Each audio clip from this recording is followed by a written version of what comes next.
현대에서의 창의성이라는 것은 결국 배열의 창의성이라고 저는 생각해요. 배열의 창의성, 가장 적합한 것을 가장 서로 다른 조합을 해서 그것 자체로 어떤 것을 만들어내는 그런 측면에서 굉장히 뛰어난 걸작이 저는 매트릭스라고 생각하고요. He is the one. 재밌는 건 그래비티는 산드라 블럭이라는 주인공은 중력의 부재에 인해서 중력을 얻기 위한 과정에 올인을 하는 그것이 이제 그래비티의 핵심이고요. 인터스텔라는 반대로 이 중력의 과잉 때문에 벌어진 사건에서 이 중력의 과잉을 어떻게 해소할 수 있는가, 이걸 보여주는 상대성 이론을 정확하게 다룬. We always have. 저는 안드로이드 AI가 나오는 영화로 재밌게 본 건 애프터 양이었죠. 애프터 양. 훌륭하죠. 애프터 양은 그럼 양이 나오나요? 그러니까 영화를 안 봐가지고. 양은 그 안드로이드의 이름이에요. 아. 그러니까 엄마, 아빠, 딸 이렇게 가족이 있는데 예. 죽어요, 안 죽어요? 근데 나 죽으면 안 봐. 나 양 죽으면 안 봐. 이거는 로봇 죽는 거 못 이건 보잖아. 진짜 말할 수 없어요. 아. 좋습니다. 오늘 주제는 샌프란시스코, 네, 아하. LA. Are you 썬 사랑드립니다. 와, 오늘 궤도의 날이네. 그렇지. 오늘 궤 탔네. 주라기 공원도 SF죠? 그럼요. 완전 가장 SF. 유명한 SF 중에 하나죠. 완전 SF입니다. 영어로 주라식 파크. 난 이게 그렇게 멋있더라고. 너무 멋있어. 너무 좋은 게 이제 아이작 아시모프 얘기를 좀 덜 하게 됐어요. 왜요? 김초엽 작가의 등장. 어. 저는 그게 저한테는 너무너무 큰 행복이에요. 아, 너무 방대하다 이거 진짜. 그러니까 궤도가 막 지금 글쎄 막 즐거움에 떨어. 도가니예요. 10시간 얘기할 수 있습니다. 아이고 큰일 났다. 이거 카메라 많이 필요 없어요. 그냥 저만 하나, 저 원샷 하나 있으면 돼. 드디어 SF를 주제로 다루게 됐습니다. 너무 좋습니다. 뭐 궤도님 전문 분야이기도 하고 또 사실 우리 구독자분들도 SF 장르 좋아하시잖아요. 그래서 그동안 요청이 쇄도했었는데 드디어 날이 왔어요. 네. 예. 주제에 아주 충실한 의상 선택. 아, 반짝반짝하다. 별 같네요. 빛을 내는 항성과 빛을 내지 않는 행성이 섞여 있네요. 그렇네. 항상 미친 과학자. 과학자 패션. 미친 과학자. SF 항상 미친 맞아, 과학자 맞아. 캐릭터 있잖아요. 돌아버린 사람. 어딘가 미쳐 있다라는 건 아름다운 일이죠. 사이언스 픽션의 약자잖아요, SF가. 네. 말 그대로 과학적인 이론이나 사실을 토대로 한 어떤 상상 속의 이야기, 허구의 이야기라고 할 수 있겠죠. 근데 이게 그 또 SF 쪽을 하시는 분들은 네. 이 픽션이라는 단어를 좀 바꿔야 되지 않냐. 지금은 이제 사이언스 픽션이라고 그냥 SF라고 하지만 허무맹랑한 뇌피셜이 아니라 과학에서부터 시작했다라는 거죠. 근본이 과학에 있는 컨텐츠. 그거를 하드 SF. 하드 SF는 여기서 더 진짜 고증을 너무너무 정확하게 해서 진짜 야 이거는 정말 훌륭하다. 대표적으로 인터스텔라라는 작품 있잖아요. 네. 제 인생에서 가장 좋아하는 가장 중요한 영화를 딱 하나만 꼽아라. 그러면 인터스텔라. 진짜로? 왜냐면은 원래 저의 인생 영화는 백투더퓨처였습니다. 네. 그게 매트릭스가 나오기 전까지. 네. 그리고 매트릭스가 등장을 하면서 이제 백투더퓨처 2위가 됐고요. 네. 인터스텔라가 나오는 순간 이제 2위와 3위로 밀려났습니다. 와. 인터스텔라는 제가 이 안에 담긴 많은 이야기들을 다 받아들이고 나면은 영화가 완전히 새롭게 보여요. 이거 인터스텔라가 SF의 베르세르크구나. 정말. 그래서 이제 이 영화를 이해하기 가장 좋은 키워드를 하나만 딱 골라라. 네. 그럼 그래비티입니다. 어. 네. 영화도 있지만 실제로 이 영화는 중력에 대한 이야기. 네. 상대성 이론에 대한 이야기를 하는 거지만 실제로 중력에 의한 굉장히 많은 일들이 벌어져요. 영화의 시작부터 그 꿈을 꾸는데 과거의 조종사 시절에 떨어지는 꿈을 꾸거든요. 그때부터 중력을 보여줍니다. 이거는 저 해석이에요. 네. 이 크리스토퍼 놀란 감독은 영화 내내 2시간 40분 동안 오직 중력에 대한 이야기를 하고 있어요. 모든 게 중력과 관련이 있고요. 근데 재밌는 거는 중력의 과잉으로 인해서 벌어지는 사건들이죠. 예를 들어서 너무너무 강한 중력이 있는 가르강티아 쪽을 들어갔다 나옴으로써 밀러 행성을 방문했다는 것 때문에 나는 시간적인 엄청난 손실을 봅니다. 왜냐? 시간이 느리게 흘러갔어요. 네, 그렇죠. 나를 제외한 지구의 모든 나의 가족들이 땅. 시간이 흘러가 버리니까 나는 그걸로 시간의 손해를 봅니다. 예. 물론 이걸 손해라고 표현할 수 있느냐 없느냐 뭐 여러 가지 있지만 중요한 건 이제 나는 같은 시대를 살지 못했어요.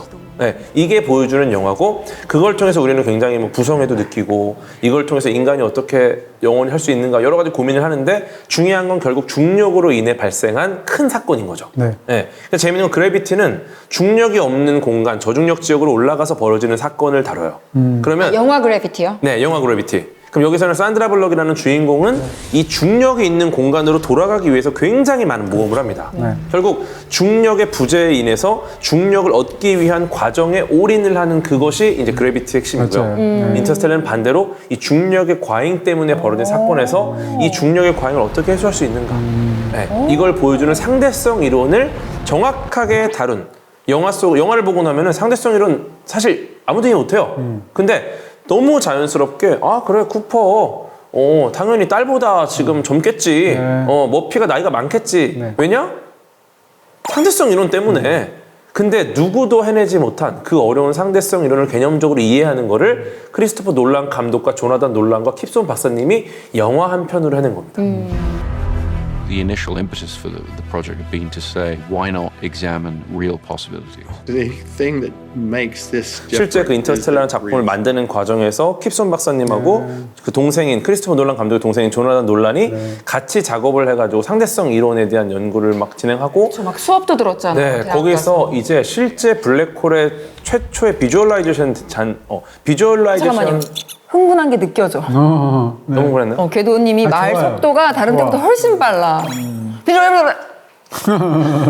시간 좀 괜찮아요. 어차피 50분 콘텐츠니까 그러니까 2배속으로 넣어주세요. 이번에 천천히 2배속으로. 얘기해도 돼요. 네. 지금 그래서, 너무 흥분했어요. 네. 기존에 이제 많은 콘텐츠들이 블랙홀을 표현할 때 네. 검은 구멍 말 그대로 블랙홀입니다. 네. 그래서 하늘에 구멍 뚫어놓고 막 청소기가 빨려 들어간 것처럼 빨려 들어가요. 근데 실제로 블랙홀은 검은색도 아니고 구멍도 아니에요. 네, 죽은 별입니다. 별의 진화의 마지막 단계의 질량이 굉장히 큰 애들이 그런 게 만들어진다는 건데 근데 이거를 처음으로 이 영화상에 가르강티아라는 실제 블랙홀의 이미지를 시각화해요. 밀러 행성에 갈 때 그 굉장히 빛나는 어떤 거대한 고리가 있는 것 이거를 실제로 보여준 거죠. 물론 눈으로 그렇게 보이진 않아요. 네. 근데 그런 모습을 시각화했다라는 거에서 우리가 보통 하드 SF라고 할 수 있죠. 근데 네. 인터스텔라에도 과학적인 오류가 없는 건 아니고 아우, 많이 있죠. 오류라고 할 수 없고 사실과는 어긋나지만 어떤 영화적 효과를 위해서 또 그럼요. 일부러 그렇게 바꾼 것도 네네네. 있고. 근데 보통 이제 뭐 영화상의 오류를 과학자들이 보면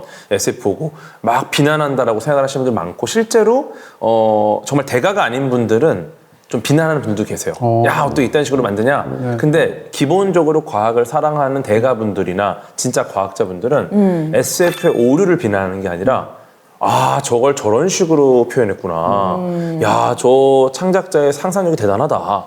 그렇게 수용을 많이 해줘요. 왜냐면은 내 연구 분야를 다뤘다는 것만으로 감사한 거야. 그렇죠. 그걸 네. 대중에게 더 알리게 되는 계기가 되는 맞아요. 그래서 대부분의 정말 정상적인 과학자들은 비난보다는 굉장히 찬사를 하고 고마워합니다. 그렇군요. 제가 마인드맵에는 안 적었는데 내년 상반기에 굉장히 기대되는 또 SF 장르의 영화가 있죠. 봉준호 감독의 미키 미키 17. 아, 맞아요. 기대되더라고요. 네, 캐스팅도 좋고 계속 복제 인간을 찍어내는 건데 17번째 미키가 아직 살아있는데 18번째 미키를 찍어내면서 생기는 일들이라고 하더라고요. 아, 약간 설정이 재밌잖아요. Why aren't you dead? Multiples. 원작이 원래 미키 7이거든요. 미키 7이거든요. 그러니까 그 얘기인 즉슨 10번을 더 죽인다는 얘기잖아요. 그러니까 더 뭐라고 할까? 복제 인간을 교체하는 혹은 이제 죽는 이런 로버트 과정. 패틴슨이 10번 죽는 거죠. 더 죽는 거죠. 그런 측면에서도 굉장히 재밌지 않겠나 상상을 하게 되죠. 봉준호 감독이 사실은 뭐라고 할까요? 처음은 아니에요. 설국열차가 있으니까. 그렇죠. 설국열차도 엄청난 대작이죠. 그쵸. SF라고 볼 수 있겠네요. 네, 미래를 미래에 대한 배경으로 이야기니까. 하니까. 네, 사실 이제 충무로에서 뭐라고 할까요? 이제 산업적으로 한국 영화 산업이 굉장히 많이 발달했잖아요. 국제적인 기준으로 봐도 과거에 한 21세기 막 시작되는 그떤 시기만 하더라도 한국 영화가 제대로 소화하지 못하는 장르가 두 가지가 있다고 그 당시에 말했어요. 스릴러가 좀 적다고 얘기했었고요. 그 당시에. 그 다음에 SF였는데 지금 스릴러 너무 많잖아요. 그렇죠. 그런 측면에서 본다면 이 미키 17이 한국 영화는 아니지만 어찌됐건 한국 감독이 만드는 역사상 가장 큰 규모의 1억 5천만 달러가 들어간 영화잖아요. 이런 영화가 나오게 됐을 때 과연 이게 어떤 돌파구를 만들어낼지 너무 기다려지는 거죠. 아, 재밌겠다. 그냥 무조건 재밌을 것 같지 않아요? 뭐 재밌을 것 같아요. 봉준호 감독은 실패한 적이 없어요. 그러니까요. 적어도 영화의 완성도라는 측면에서 보면 한 번도 실망시킨 적이 없어서 얼만큼 좋으냐의 문제지. 네, 맞아요. 기생충이라는 영화는 이제 한국 영화사에 영원히 이제 남을 그런 이름이 됐고요. 네. 근데 그게 벌써 내년이면 6년 됐거든요. 시간 빠르네요. 네, 2019년에 나왔으니까 그런 면에서 최근에 약간 고무적으로 느껴지는 건 그게 원래 1월달 개봉하는 것으로 잡혀 있었거든요. 근데 약간 1월달이라는 게 약간 비시즌이란 말이에요. 그렇죠, 그렇죠. 가장 1년 중에 가장 큰 시즌이라고 한다면 아무래도 여름 시장이고 여름 시장은 대충 한 4월부터 시작해서 한 8월까지 진행되는 이 시장인데 블록버스터들이 다 그때 그렇죠. 나오잖아요. 그때 이제 폼을 열기 시작하죠. 4월, 5월이 되면. 근데 1월 달에서 원래 전 세계 그 개봉 일정을 잡았다가 4월로 옮겼어요. 가장 왜요? 최근에. 그러니까 좀 더 영화를 크게 보는 거죠. 어. 그런 측면에서 본다면 사실은 1월 개봉하는 걸 놓고 여러 가지 말들이 많았거든요. 4월에 다시 옮긴다는 것 자체가 사실은 이 영화를 워너브라더스에서 굉장히 크게 보고 있다는 느낌이 있고요. 큰 영화가 될 거니까 좀 타이밍들 보자. 근데 보면은 그 봉준호 감독도 그렇고 어느 정도 성공을 했다 싶은 감독님들은 SF 장르에 꼭 관심을 가지시는 거예요. 한번 해보고 싶죠. 네. 가장 돈도 많이 들어가고. 네, 그러니까. 맞아. 성공을 규모도 해야 크고. 또 제작비도 받을 수 있고. 듀운도 그렇잖아요. 거의 어렸을 때부터 영화 감독이 된 이유가 듀운을 만들기 위해서였는데 맞아. 나중에 비로소 기술이 발전하고 실행에 옮길 수 있게 되는 거죠. 그런 만큼 저는 또 감사하고 이걸 해주시니까 완성도나 스토리나 뭐 여러 가지 고민은 있을 수 있어요. 뭐 이런 걸 바꾸면 좋겠다. 근데 저는 기본적으로 이 장르를 해주셔서 감사한 거야. 왜냐면 정말 불모지고 내가 여기서 정말 대박을 낼 가능성이 너무 낮잖아요.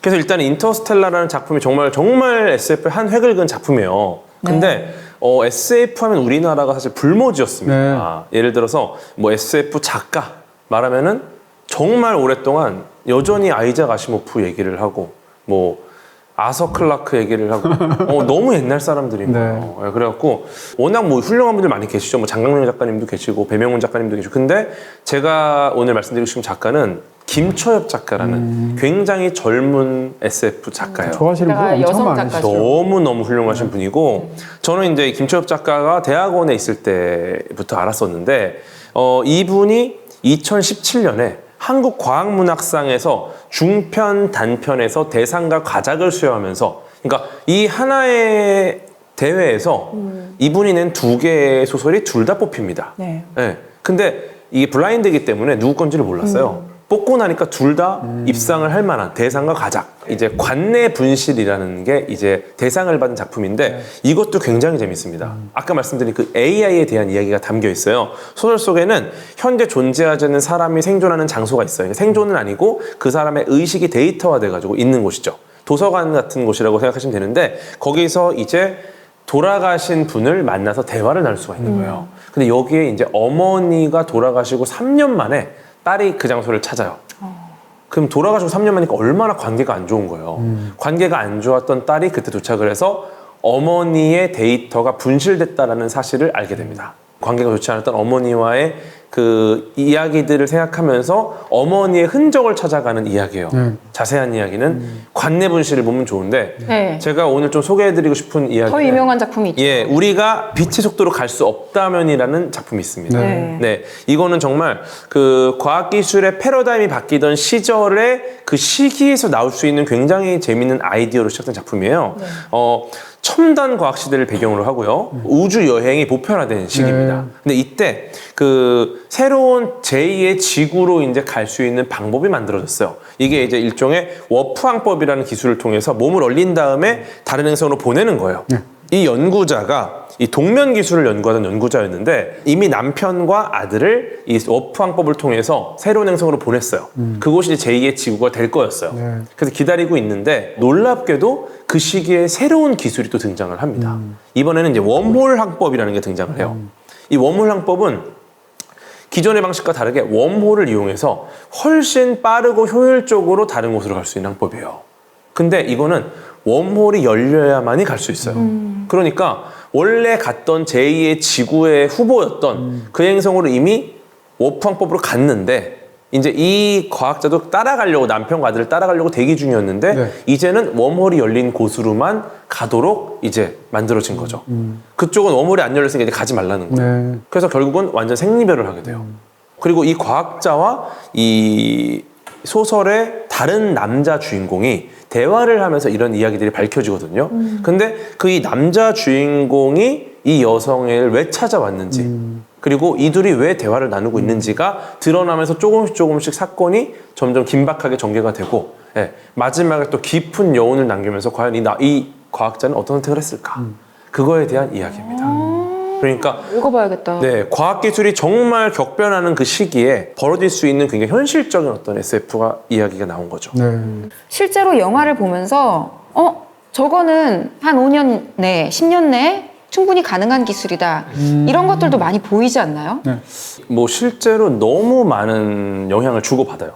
창작자와 과학자는 정말 많은 영향을 주고받는데 프랑스의 소설가 줄 베른이 해저 이말리라는 작품을 썼어요. 네. 여기서 이제 그 네모 선장이라는 분이 등장을 하고 이분이 타고 다니는 잠수함 이게 이제 노틸러스라는 잠수함이 네. 있습니다. 근데 이게 원자력 잠수함이에요. 핵 잠수함. 계속해서 핵 분열 에너지를 이용해서 무한한 에너지를 공급받기 때문에 연료를 수급하는 게 필요가 없어요. 그러니까 심해로만 다니면서 아예 물 밖으로 안 나와. 이런 설정이 나왔으나 그 당시에 원자력 잠수함은 없었어요, 세상에. 그로부터 한참이 지난 후에 실제로 과학자들이 실제 원자력 잠수함을 개발을 합니다. 네. 거기에 대해 노틸러스라는 이름을 붙여요. 그럼 과학자의 노틸러스 딱 만들고 실제로 나온 거야. 그래서 재밌는 게 거기 네모 선장. 네.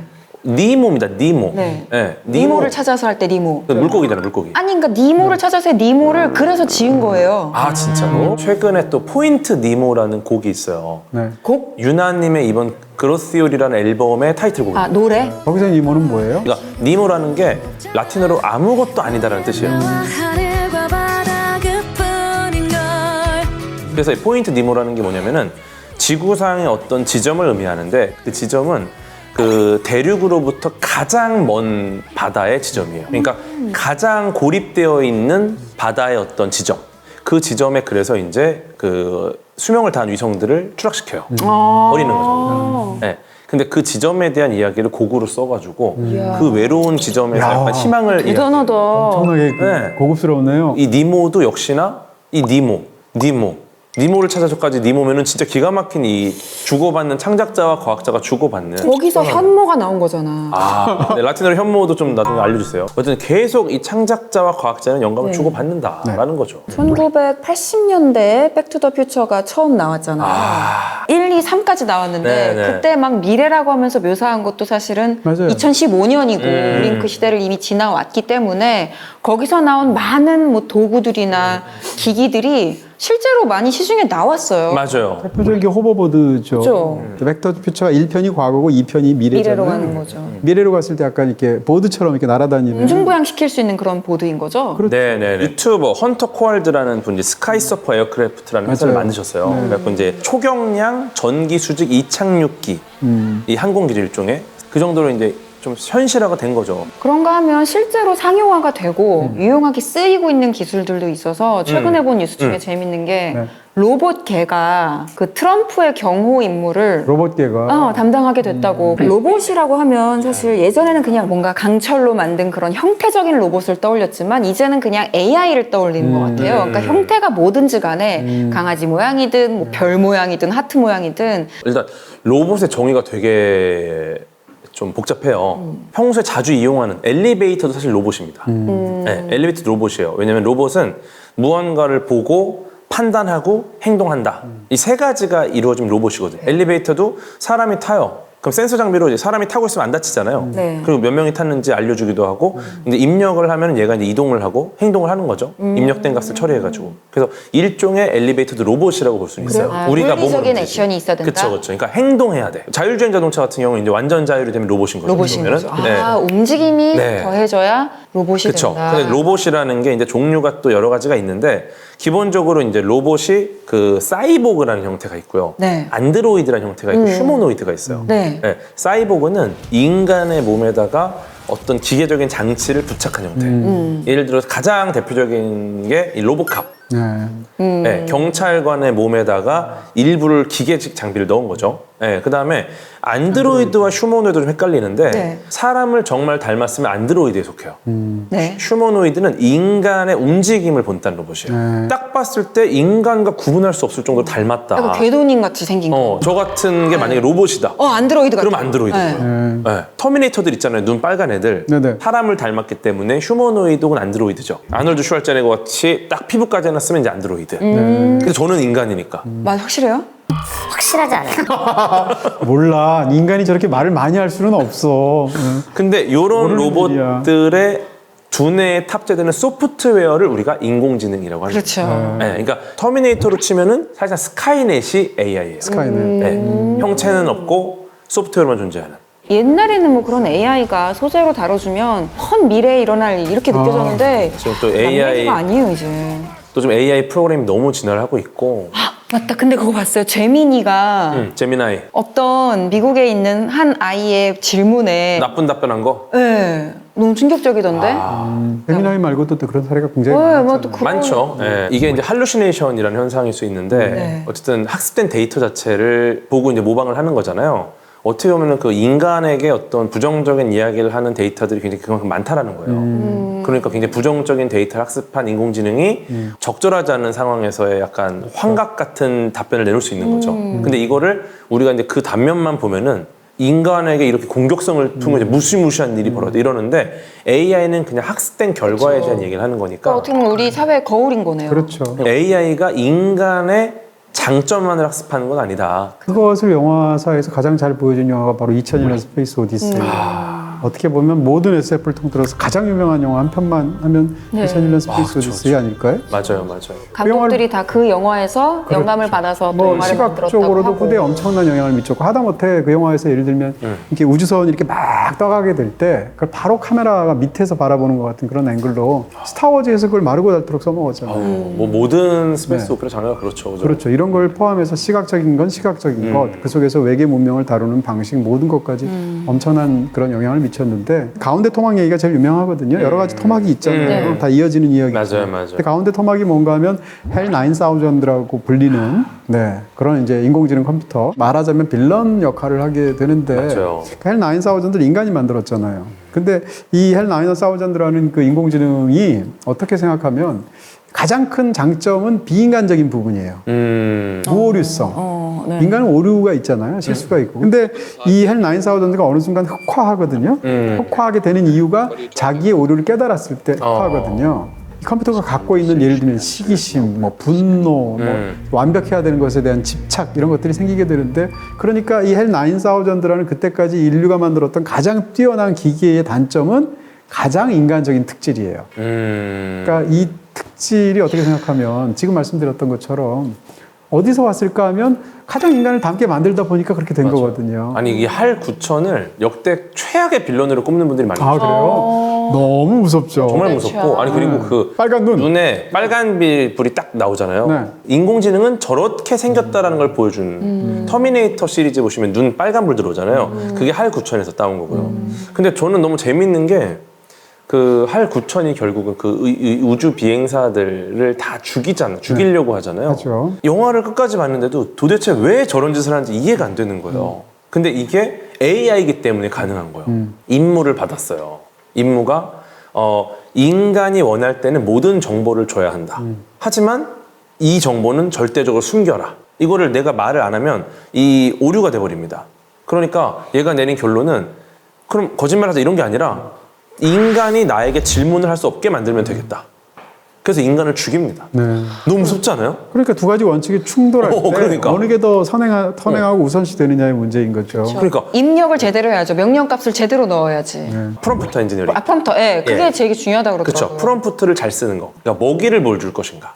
지금 AI가 너무 새로운 국면으로 가고 있긴 해요. 그런 게 제일 잘 표현된 영화가 허인 것 같아요. 정말 바로 옆에서 속삭이는 것처럼 Good morning, Theodore. Good morning. 정말 여자친구랑 대화하는 것처럼 대화를 주고받잖아요. 그게 심지어 목소리가 스칼렛 스칼렛 요한슨 조한슨 목소리 너무 좋죠. 목소리의 볼륨감이 엄청나요. Hello, I'm here. Hi. Hi, I'm Samantha. 근데 그게 사실은 스칼렛 조한슨이 원래 맞게 된 벽이 아니고 극중 이름이 사만다거든요. 아. 원래 사만다 모튼이 실제로 캐스팅이 돼서 촬영까지 다 했습니다. 근데 감독도 대단하죠. 마음에 안 든 거예요. 아, 목소리가? 네.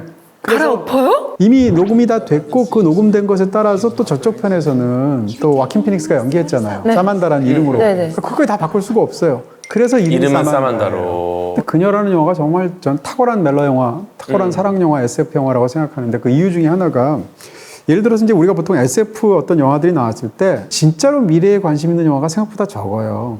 예를 들면 스타워즈가 미래에 대해서 관심 있는가? 관심 없고요. 오히려 중세 시대에 관심이 있어요. 그러니까 뭐 제다이라든지 뭐 여러 가지. 그러네요. 그러니까 미래 형태를 두고 사실은 중세를 구현한 거잖아요. 근데 그녀는 제가 굉장히 놀랍고 탁월하다고 생각하는 건 정말로 미래가 되면 우리 인간의 어떤 존재의 양태가 달라질 수도 있고 생각이나 여러 가지 조건들이 달라질 수 있잖아요. 미래에서만 가능해지는 특정 사랑 형태의 윤리적인 문제, 존재론적인 문제를 제공해요. 아, 그렇군요. 그게 너무 탁월한 거예요. 진정한 미래에 대한 이야기. 네, 지금에는 그 문제를 신경 쓸 필요가 없어요. 왜냐하면 아직 그 기술이 구현이 안 됐으니까. 그러네요. 영화에서 어떤 게 있냐면 이런 게 있습니다. 영화에서 이제 약간 막 서로 뜨거워져서 감정적으로 서로 막 이렇게 하잖아요. 사만다가 AI인데도 불구하고 막 이렇게 숨가쁜 목소리를 내요. 숨이 차는 목소리를. 아니 너 산소 필요한 거 아니잖아. 근데 왜 숨을 몰아쉬는 척해? 프리텐딩이라는 표현을 쓰게 되는데 그래서 갑자기 분위기가 확 깨지는 순간이 있거든요. 사만다 입장에서 생각해보면 이런 순간에 이입하고 상대의 어떤 그런 것을 맞춰주는 상황에서 실제로 숨이 차는 것 같은 목소리를 내도록 프로그래밍이 돼 있을 거란 말이에요. 그럼요. 그렇다면 그게 그 존재의 진실이거든요. 네. 기본적으로는 사랑은 베타성이 있다고 생각하잖아요. 그래서 나의 너, 너의 나가 돼서 예를 들면 다른 사람을 만나거나 하면 우리 그걸 배신이라고 생각하잖아요. 근데 이것은 굉장히 미래적인 사랑의 존재 형태를 제기해요. 무슨 얘기인가 하면 지금 나랑 얘기하는데 그러니까. 이 AI가 너무 진실하고 너무 여자친구로서 잘해요. 나한테 충실하게. 근데 알고 봤더니 지금 나랑 접속하면서 640명을 그러니까. 동시에 접속하고 있어요. 이건 감정적인 배신이잖아. 상처. 근데 이런 사랑의 베타성을 AI한테 요구할 수 있는가라는 문제가 생기죠. 그냥 그 존재로서의 굉장히 자연스러운 부분이란 말이에요. 인간이라는 건 동시 존재가 불가능하잖아요. 물리적으로. 그렇죠. 그것이 이제 인간의 어떤 정말 많은 것들을 결정적으로 결정하게 되는데 그게 그렇지 않은 존재가 된다면 베타성을 요구하는 어떤 그런 상황조차도 완전히 달라질 수 있다는 것이고. 그러네요. 그래서 네. 온 디바이스 AI가 등장을 합니다. 나하고만 대화하는 이제는 거예요. 클라우드 쪽으로 가서 사고를 하는 게 아니라 이제 내 기기 안에서만 처리할 수 있는 AI 전용 칩들이 나와가지고 이것도 이제 사만다도 해결할 수 있습니다. 아니 그러니까 이게 사만다를 가둬놓는 거야. 내 디바이스에 요 안에서만. 얘는 나만을 위한 절대 AI. 궤도랑은 얘기하지 마. 다른 사람은 학습 안 해. 몇 년 전에 그런 제안을 받은 적이 있어요. 우리나라 어떤 AI를 개발하는 어떤 네. 굉장히 유명한 업체였는데 네네네. 저한테 오셔가지고 제가 AI를 활동을 만들겠다. AI를 만들겠다라는 그래서 프로젝트였어요. 누구든 이렇게 질문을 하면은 네. 그렇죠. 한 줄 평을 쓰거나 별점, 그러니까 영화 평을 하는 건데. AI가 막 명조와 직조 막 이런 거 하는 거죠. 네. 제가 근데 뭐 죽을 거 아니에요? 그렇게 해서 죽게 되면 당연히 이동진이라는 사람은 새 영화를 못 보잖아요. 근데 이게 AI에다가 만약에 그런 걸 다 입력하고 합급시켜 놓으면 신작이 나왔는데 이동진이라는 사람의 뭐 교양과 여태까지 자주 쓰는 지식과 어휘라든가. 학습해서 학습 방식과 뭐 패턴과 기호와 이 모든 걸 종합해서 새 영화에 대한 제 별점을 계속 낼 수 있는 거예요. 이거 무조건 돼요. 지금도 돼요. 저 같은 경우도 지금도 계속 그 문의를 주시는 게 그 궤도라는 AI를 만들어서 제가 지금까지 했던 모든 컨텐츠와 모든 문서, 책들에 대한 정보를 다 학습시켜서 과학 질문을 했을 때 제 스타일로 답을 해줄 수 있는 같은 AI를 목소리로 만들어주니까. 얼굴 다 네. 집어넣어서 충분히 아니, 가능해요. 근데 가능은 한데 근데 이거는 원하지 지금 않는 제가 다 문제인 거절을 거잖아. 당연히 저도 거절을 했어요. 네. 네. 왜냐면 할루시네이션 현상 때문에 이상한 말을 하면 대중들은 이게 제가 말을 하는 거라고 생각을 하면 또 오해가 생기니까. 그 상황이 너무 끔찍하게 느껴요. 끔찍하잖아요. 제가 죽었는데 나라는 사람이 만약에 나의 형태로 계속 별점을 매기고 있다고 생각하는 그런 세상을 상상해 보면 저는 그게 와 나는 일종의 영생이야 이렇게 생각 안 들고요. 너무 끔찍하게 느껴요. 저는 좋은데.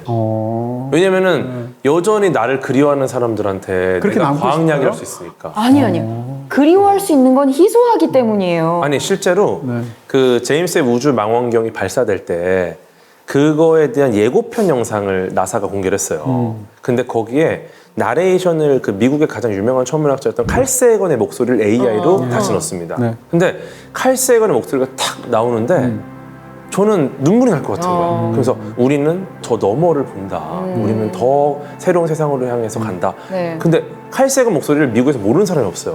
그러니까 이미 돌아가셨던 걸 알지만 그분의 목소리로 나레이션이 나오는 걸 듣는 순간에 그 감동. 근데 우리가 아무리 그 사람의 목소리를 그렇게 그리워하는 목소리를 듣는다 하더라도 그게 칼세이건의 뜻하고 어긋날 수 있잖아요. 잠깐만요. 그러면은 칼세이건의 동의 같은 거는 없는 거예요? 가족분들의 동의를 받았어요. 가족에게 동의를 받았다. 네, 왜냐면 지금도 뭐 딸인 샤샤 세이건이라든지 계속 활동을 하니까. 근데 그분들이 다 인류애가 굉장해요. 경우는 전혀 다르지만 예를 들어서 레닌 같은 사람이 죽었단 말이에요. 네. 그랬을 때 레닌은 이제 소련이라는 나라에서는 이제 그 옛날에는 너무 엄청난 영웅이죠. 그 레닌의 뇌를 방부제 처리하고 이렇게 해서 일종의 미라식으로 만들어서 사람들한테 이렇게 뭐 공개를 한다던가 아니면 보관을 한다던가 하잖아요. 아인슈타인 뇌 보관하잖아요. 네. 나폴레옹은 심지어는 이렇게 처리해가지고 성기만 갖고 있었던 사람도 있었단 말이에요. 예를 들면 그런 부분들이 있다. 아인슈타인 뇌는 슬라이스 쳐가지고 네. 여러 곳으로 퍼졌죠. 서로 연구하고 싶어. 뭐 제가 아인슈타인이라면 예를 들어서 그런 상황이 너무 끔찍할 것 같거든요. 저는 뭐 사람마다 다르겠습니다. 저는 나는 뭘 퍼뜨릴까? 네? 이런 고민이 좀 드는데.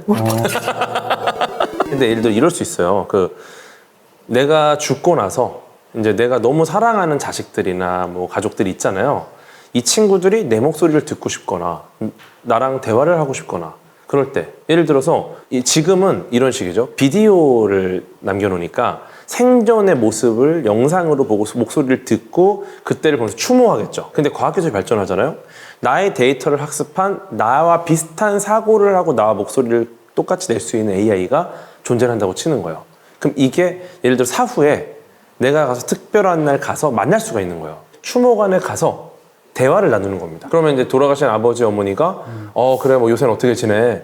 요새 뭐 이런 일이 있었고 뭐 이런 일이 있었고 뭐 잘했다 축하도 해주고. 두 분이 나누는 대화가 정확히 과학자와 그렇죠. 뭔가 인문학자의 대화 같아요. 과학자는 계속 이게 가능하고 이게 도움이 될 겁니다.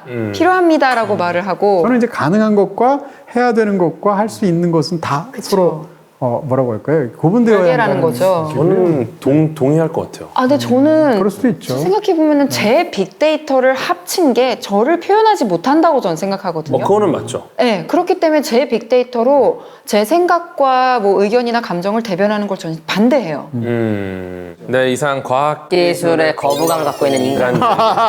저는 찬성합니다. 무슨 과학기술에 거부감을 갖고 있어? 인공지능 이 과학자들이 인공지능 충성. 저는 안드로이드 AI가 나오는 영화로 재밌게 본 건 애프터 양이었죠. 애프터 양. 훌륭하죠. 애프터 양은 그럼 양이 나오나요?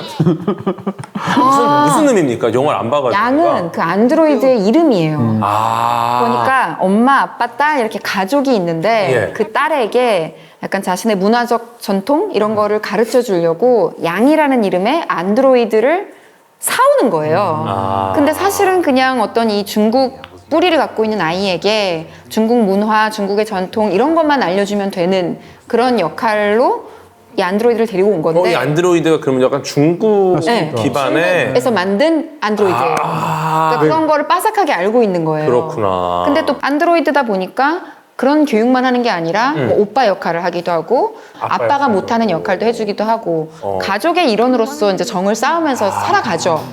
죽어요, 안 죽어요? 근데 나 죽으면 안 봐. 나 양 죽으면 안 봐. 이거는 로봇 죽는 거 못 이건 보잖아. 진짜 말할 수 없어요. 다 죽여 로봇들이 자꾸 로봇들을. 근데 죽는다 안 죽는다 말할 수 없지만 고장이 나요. 갑자기 고장이 나서 이 아빠가 너무 슬퍼. 이 양을 수리하기 위해서 처음에는 샀던 곳으로 가고 근데 샀던 곳이 부품 못 폐업을 구하겠지. 했기 때문에 맞아. 근데 또 정품을 안 샀어요. 리퍼 제품을 산 거예요. 리퍼야 리퍼. 네. 그래서 그러면 수소문을 해서 이거를 좀 약간 사설 수리 업체에 맡겨서 고치려고도 해보고 그러면서 이 아빠가 처음에는 이 양을 어떻게 대했겠어요? 그냥 그럼 컴퓨터로 대한 거예요. 그렇죠, 로봇으로 로봇으로. 휴대폰, 뭐 태블릿, 컴퓨터. 가전기기. 네, 이런 네. 거나 마찬가지로 그냥 물건으로 대했었는데 얘를 수리를 하면서 알아보니까 얘도 나름의 인생을 살아온 것을 알게 되는 거예요. 그 기계도 처음 만들어졌을 때부터 지금까지 어떤 학습된 게 데이터가 거쳐온 여정이 있을 거 아니에요. 우리랑 똑같죠. 뭐 기억이 있으니까. 네, 그거를 보면서 새로운 눈으로 양을 보게 되기도 하고 양의 관점에서 세상을 바라본 걸 우리가 보게 돼요. 그래서 과연 양이 살아온 삶과 우리가 사는 삶이 많이 다른가? 결국 같지 않은가라는 생각을 저는 갖게 됐거든요. 어떻게 생각하면 인간에게도 뭐 예를 들어서 관념에 따라서 전생이 있다고 믿는 사람들이 있잖아요. 이 로봇의 전생을 다루는 거예요. 말하자면 그것이 전생이라고 표현한다면. 우리 가족에게 그런 오기 측면에서도. 전에 또 삶이 있었을 거 아니에요. 네, 리퍼 제품 되게 독특한 영화네요. 리퍼니까. 리퍼니까 반품됐으니까. 새 제품이 아니었으니까. 그리고 이 양을 연기한 배우가 제가 그 성난 사람들 저번에도 얘기했었잖아요. 성난 사람들 보다가 그 교회 오빠가 나와요, 중간에. 교회에서 엄청 열심히 막 연주하고 신실한 사람으로 나오다가 갑자기 중간에 성격 돌변해가지고 폭력성을 보여주는 캐릭터가 나오는데 너무 낯이고 찾아보니까 양이었어요. 한국계 배우이고요. 그레이티스트 히치라는 영화 있어요. 그 영화에서도 굉장히 인상적인 그런. 네. 제가 올해 로봇이 제목에 들어가는 영화를 본 게 다 되게 감동적이었거든요. 또 다른 하나도 와일드 로봇으로 말 그대로 야생에 떨어지게 된 로봇의 이야기예요. 이제 이 주인공 로봇이 어딘가로 배송이 됐었어야 되는데 배달 사고가 나서 야생에 그냥 불시착하게 된 거예요. 그런데 자체적으로 GPS 수신기가 다 있으니까 버튼을 눌러서 이제 본사로 자체적으로 반송을 하려고 하는데 커다란 곰이 막 덮치고 이러니까 도망을 치고 이런 과정에서 모르고 실수로 새 둥지를 파괴를 해요. 그래서 본의 아니게 그 어미새가 죽고요. 아이고. 알 하나만 살아남아요. 걔를 또 이어받아서 키우는군요. 네, 근데 그 알이 이제 부화를 하면서 딱 태어나서 처음 본 게 이 로봇이니까 엄마인 줄 알고 따르게 되는 그렇죠. 거예요. 이거 각인 효과 있으면은 근데 이 로봇 이름은 로즈인데 이 로즈는 로봇이기 때문에 딱 입력된 대로 그거를 끝까지 수행을 해요. 고객이 만족할 때까지 책임감 갖고 그걸 수행하는 게 프로그래밍 돼 있기 때문에 그러니까 이 거위가 다른 거위들 무리에 적응해서 살 수 있도록 교육을 시키고 그리고 무엇보다도 이 거위들이 추운 겨울이 되면 따뜻한 남쪽으로 이제 다 무리 지어서 이동을 해야 되는데 그때 필요한 비행 기술을 가르치고 결국은 이 비행에 성공적으로 아이가 떠날 수 있도록 이렇게 해주는 영화예요. 그리고 어떤 부분이 짠하냐면 이 로봇 영화가 감동을 주는 이유가 있는 것 같아요. 뭐냐면 인간들에게는 감정이 너무나 당연하잖아요. 뭐 기쁨과 즐거움, 환희, 감동 이런 것들이 너무나 당연해서 우리는 그냥 지나치기가 쉬워요. 근데 로봇들은 감정이 배제된 사물이어서 처음 감정을 느끼는 그 순간이 너무 짜릿한 거예요. 그러니까 처음 어떤 교감, 연결성 이런 거를 느꼈을 때 이 로봇에서 막 불이 켜져요. 있는 그대로 바라보기 때문에 이것이 주는 감동이 있는 것 같아요. 객관적인 관찰이 주는 감동? 애프터 양도 보면 그거를 그냥 내내 관찰하고 있잖아요. 마치 라이프 로깅을 하듯이 이 양이라는 안드로이드는 심지어 기록도 하죠. 네, 매 순간을 차각차각 관찰하면서 지켜보고 있는데 우리가 있는 그대로 우리 삶을 바라보면 사실 감동적인 측면이 있는데 왜곡하거나 주관적으로 이걸 저장할 때 전혀 우리가 소중한 부분을 놓칠 수가 있잖아요. 너무 소중한 순간인데 그냥 넘어가 버리는 경우가 많죠. 그렇죠. 그 AI는 원래 우리가 내비게이션이나 무슨 ARS 음성 안내 이런 거 보면 친절하게 말하잖아요. 굉장히 우아하게 친절하게 로즈가 말을 하는데 그 배우가 이제 저랑 동갑인 르피타 용호가 연기를 했고요. 그리고 거기 막 이렇게 교활하면서 이기적이기도 하면서 도와주는 여우 역할이 있는데 그 여우를 페드로 파스칼이 연기를 했고 더 감동적인 정말 잠깐 짧지만 강렬하게 등장하는 목소리가 있는데 남쪽 나라로 이동을 할 때 커다랗게 무리를 이루어서 이동을 하는데 그때 대장격인 원로 거위가 잠깐 되게 품이 있고 인자하면서 연륜 있는 목소리로 얘기를 하는데 영화관에서 그 목소리 나오는 순간 했어요. 빌 나이의 목소리예요. 그게 참 그러니까 다 자연스럽게 영화들이 점점점 이어지는데 사실 와일드 로봇을 아직 못 봤거든요. 볼 예정인데요. 저도 아직 못 봤어요. 아껴놓고 있는데. 근데 저는 AI가 떠오르거든요. 스티븐 스필버그의 최고작 중에 하나가 저는 이제 AI라고 생각하는데 인간과 로봇의 차이점을 이제 감정 같은 것으로 이렇게 말하는 견해도 있잖아요. 근데 만약에 감정을 로봇이 갖게 되는 어떤 상황을 한번 생각해 보세요. AI처럼. 거기서 보면 자기의 아들이 다쳐서 너무 마음이 상심하고 그러니까 아들 비슷한 나이 또래로 만들어진 로봇 아이를 데리고 온단 말이에요. 그게 이제 모든 얘기의 시작인데 이 아이가 깨어나 버렸어요. 건강을 회복해 버렸어요. 그러니까 애가 불필요해지잖아요. 그러니까 로봇 아이하고 자꾸 진짜 아이하고 자기 아들하고 싸우게 되니까 결국 로봇을 유기한단 말이에요. 이제 그러면서 이제 펼쳐지는 이야기인데 그 영화를 보면서 이제 그 영화 세상에서 가장 슬픈 영화 중에 하나라고 생각하는데 이 로봇인 아이가 인간인 엄마를 자기의 진짜 엄마로 생각하면서 엄마를 너무너무 사랑하는 거예요. 그러니까 프로그램 돼 있으니까. 네. 그쵸. 그러면서 얘의 유일한 꿈이 뭔가 하면 인간이 되고 싶어 하는 거죠. 얘가 왜 이렇게까지 로봇이 인간이 되고 싶어 할까? 그것은 엄마의 사랑을 얻기 위한 전제 조건이기 때문이거든요. 그렇죠. 다시 말하면 다른 방법은 안 되고 내가 이 상황에서 엄마의 사랑을 얻지 못하는 유일한 이유가 로봇이기 때문이야. 사람이 아니라서. 그러니까 난 사람이 되면 엄마의 사랑을 얻을 거야. 나는 그 정도로 엄마를 사랑했거든요. 그러니까 어떻게 생각한다면 감정이 그 로봇이 가져가는 어떤 단계에 이르게 되면 가장 인간적인 특질이라고 생각하는 감정조차도 사실은 가장 순수하게 감정을 지키고 그대로 간직하고 그것을 실행하는 건 사실은 로봇일 거란 말이에요. 그런 측면에서 보면 AI 같은 걸 보면 사실은 굉장히 짠한 마음이 드는 이유가 들면서 있죠. 굉장히 슬프기도 하고 그렇죠. 이게 그 감정이라는 걸 AI가 학습할 수 있을까? 이거에 대해서는 뇌과학자들이 몇 년 전까지만 해도 굉장히 어려운 일이라고 생각했어요. 불가능할 것이다. 네. 최근에 이제 뇌과학자들은 좀 많이 바뀌었어요, 분위기가. 감정이라는 것을 좀 더 간단하게 정의를 합니다. 처리가 완전히 끝나기 전에 조금 더 빨리 이렇게 좀 도출돼 버리는 성급한 결론이 좀 감정 형태로 나오는 거 아니냐라고 지금 보는 거예요. 그러니까 이것도 이제 하나의 어떤 측면인데 하나의 이제 뇌과학자 분들의 하나의 이제 가설인 거죠. 네. 그래서 예를 들면 막 화났다, 뭐 슬프다, 즐겁다 이런 것들이 사실상 이게 명확하게 처리가 되지 않은 상태인데 이게 좀 빨리 그냥 나와 버린 거예요. 결론을 빠르게 내려서 그냥 빠르게 표출해 버린 거죠. 그렇게 따지면 어떻게 보면 되게 재밌는 결론이 나올 수 있는 게 우리가 감정이라 믿는 것들도 재밌다. 학습이 가능한 거예요. 그러니까 우리가 한 2초만 더 있다 생각하면 안 즐거운 걸 수도 있고 그쵸. 2초만 더 있어도 안 화가 날 수도 있는 거라는 거잖아요. 그럴 수도 있는 거고 그리고 심지어 그러면 우리는 왜 그때 감정을 표출하는가 그걸 학습을 한 거라는 거죠 그냥. 그쵸. 네, 내가 그냥 이땐 이렇게 웃어야 되고 네. 이땐 이렇게 막 행복해야 되고 이때는 뭐 슬퍼야 되고 사회화의 일부인 네, 거죠. 누군가가 울면 나도 울어야 되고 이것들도 어떻게 보면 약간 우리가 공감대를 갖고 있는 우리는 서로를 공감할 수 있는 이 뇌의 어떤 메커니즘이 있어요. 네네. 이게 생존에 유리했기 때문에. 네. 근데 이제 이것을 AI도 우리랑 똑같이 학습할 수 있지 않을까? 그렇죠. 그러니까 이제 감정에 대한 영역도 가능할 것이다라고 보는 분들이 이제 좀 늘어나고 있어요. 인간의 감정이라는 것 자체가 어떻게 보면 오랜 세월 누적되어 온 인간의 존재 조건 때문에 형성된 거라는 그런 진화론적인 견해가 있잖아요. 예를 들어서 우리가 공포라는 게 있으면 왜 공포라는 감정을 갖는가에 대한 진화론적인 이유가 있잖아요. 네. 예를 들어서 유전자를 이제 다음 세대에 전달하는 거야라는 어떤 굉장히 중요한 목적이 있고 또 그다음에 생존을 해야 되는 굉장히 중요한 목적들 같은 게 있잖아요. 근데 인간이 오랜 세월이 지나고 여기서 수백만 년 지나고 뭐 등등등 인간의 존재 형태가 바뀌게 되면 그 감정이 필요 없을 수 있잖아요.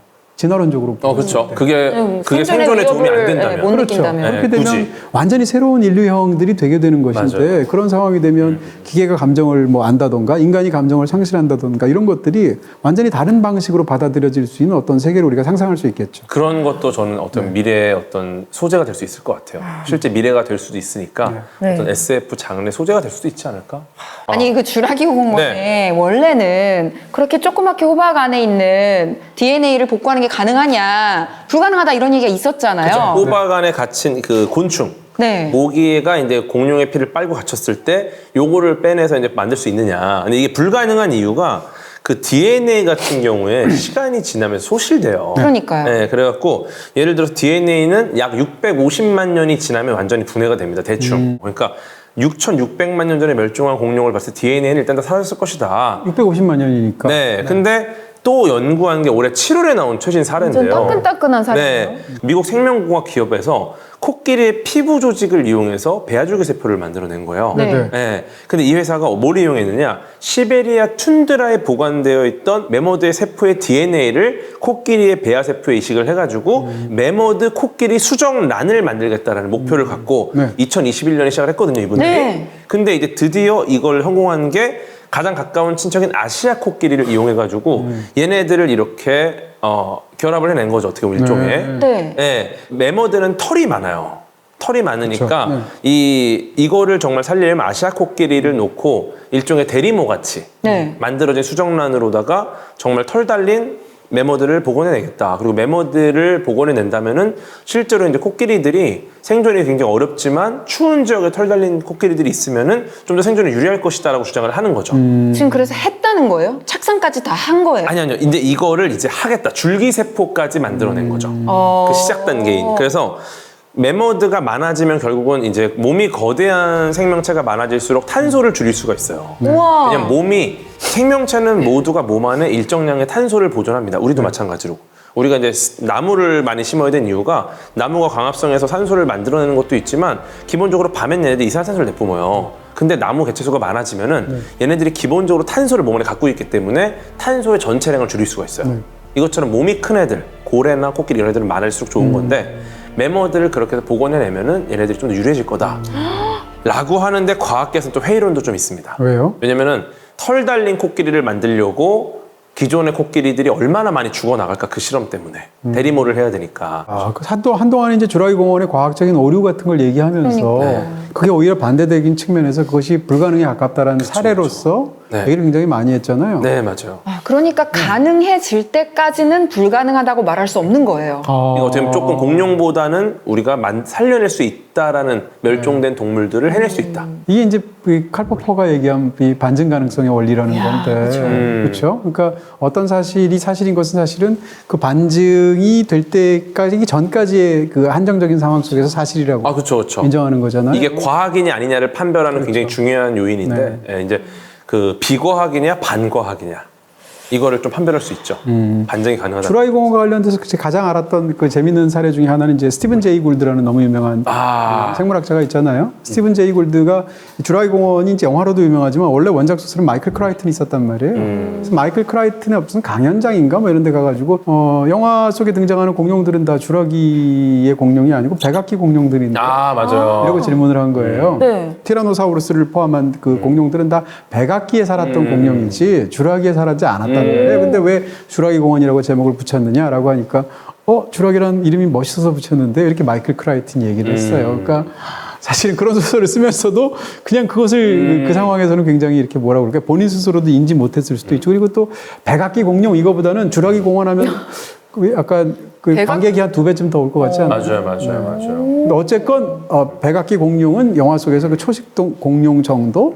궤도님이 원래는 매트릭스가 나오기 전까지는 백투더퓨처가 최애 SF 영화였다고 했잖아요. 맞아요. 그러면 우리 매트릭스 영화도 얘기해야 되는 거 아니에요? 매트릭스 빼놓을 수 없잖아요. SF 하면은. 매트릭스는 이제 뭐 인터스텔라만큼이나 유명한 영화가 아닌가 싶고요. 그러니까 어떻게 보면 영화 한 편이 하나의 현상을 이루는 그런 작품? 또 나왔던 게 1999년도잖아요. 그러니까 세기말과 새로운 그 100년간의 세계를 닫고 새로운 세계를 연다고 했을 때 그 영화가 단순히 관객이 얼마나 들었는가 뭐 이런 차원으로 얘기할 수 없는 대중영화로서 어떤 혁신적인 측면이 있었을 겁니다. 그 영화를 보면 이제 그 영화 속에 담겨있는 요소들이 진짜 많거든요. 너무 많은 요소들이 있는데 호전목 얘기를 하기도 하고 보드리아르 얘기하기도 하고 뭐 수많은 것들이 있는데 보드리아르가 비판한 적도 있어요. 나의 철학이나 나의 어떤 이론 같은 것을 잘못 오해했다 이렇게 말을 한 적도 있는데 저는 아무 상관이 없다고 생각하는 입장이고요.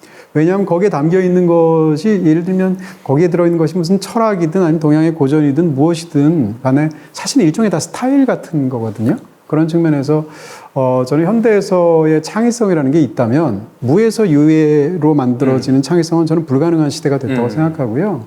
현대에서의 창의성이라는 것은 결국 배열의 창의성이라고 저는 생각해요. 배열의 창의성.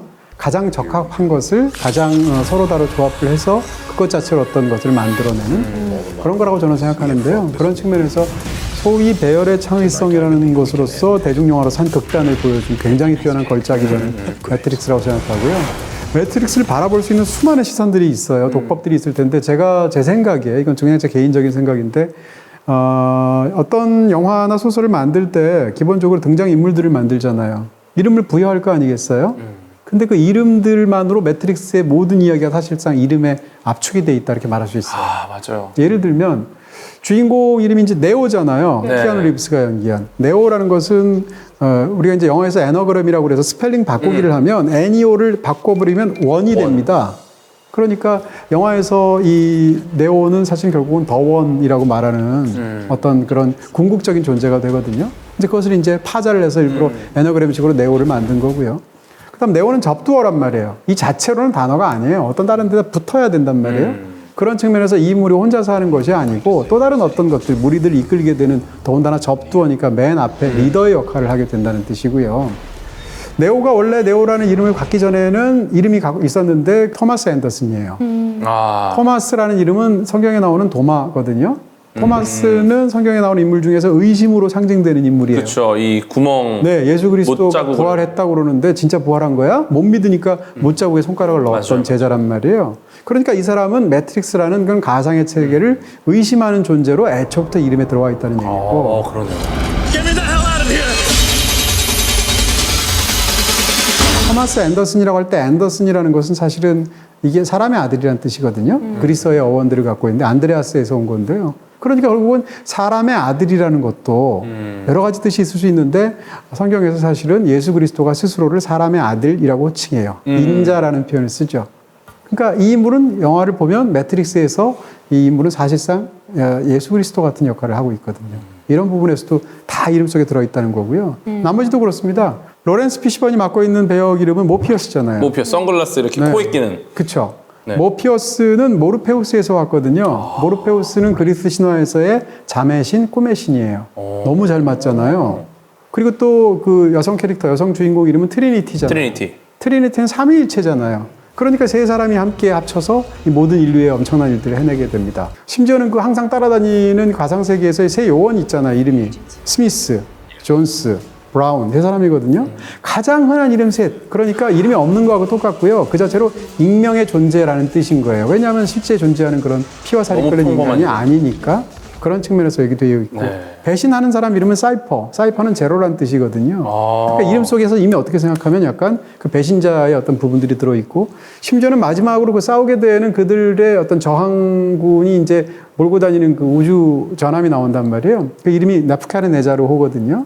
이게 느부갓네살이에요. 그러니까 다니엘이라는 성경에 나오는 다니엘이라는 사람한테 자신의 꿈에 관해서 해석을 물어봐서 다니엘이 그 꿈 해몽을 해주게 되니까 다니엘을 이제 굉장히 이제 끌어들여서 그 꿈 해몽으로 가장 유명한 황제란 말이에요. 이렇게 보면 사실은 영화가 굉장히 달리 보이는 또 다른 하나의 측면들이 있을 수 있겠죠. Do you know what I'm talking about? 일단은 Matrix. 제가 궤도님의 마인드 맵을 보니까 네. 오늘 안에 안 끝납니다. 아니 지금 제가 말 못한 게 너무 많아요. 근데 그래서 이거 시작 못해. 즉흥적으로 제가 제안을 하나 할게요. 예. 외계 생명체를 하나의 주제로 별도로 다루는 걸로 하고 너무 탁월한 네. 선택이에요. 오늘은 그러면 네. 우리가 뭐 우주도 갔다 오고 네. 미래도 갔다 오고 네. 과거도 갔다 오고 주라기 시대까지 갔다 왔으니까 SF로도 정말 많은 시공간을 우리가 여행한 것 같거든요. 근데 갑자기 인터스텔라의 그 마지막 Do not go gentle 예, into the Go gentle. good night good night. That good night. 그 말로 마무리하고 싶네요. 아름다운 밤을 Days 순순히 should burn. 받아들이시는 너무 거예요. 멋지죠? Close of day. 멋있죠. 뭔가 어떻게 그런 문장을 만들지? Rage. 전 딜런 토마스가 아주 유명하시죠. 네, 너무 멋진 것 같아요. 시인 그거를 영화에 인용한 것도 참 대단하고 네. 맞습니다. 너무너무 잘 어울려요. 오늘 소개해드린 컨텐츠와 여러 정보들은 저희가 고정 댓글로 나노 단위로 타임라인 정리해놨으니까 참고해 주시고요. 라이프 플러스 TV 구독, 좋아요, 알림 설정 마무리해 주시기 바랍니다. 그리고 SF 너무 방대한데 외계 생명체와 조우하는 그런 영화들은 별도의 주제로 추후에 다루기로 했으니까요. 그것을 제외한 SF 장르 콘텐츠 추천작 있으시면 프라이브 앱에 남겨주시기 바랍니다. 다음 주에 더 재미난 주제로 돌아오겠습니다. 감사합니다. 고맙습니다.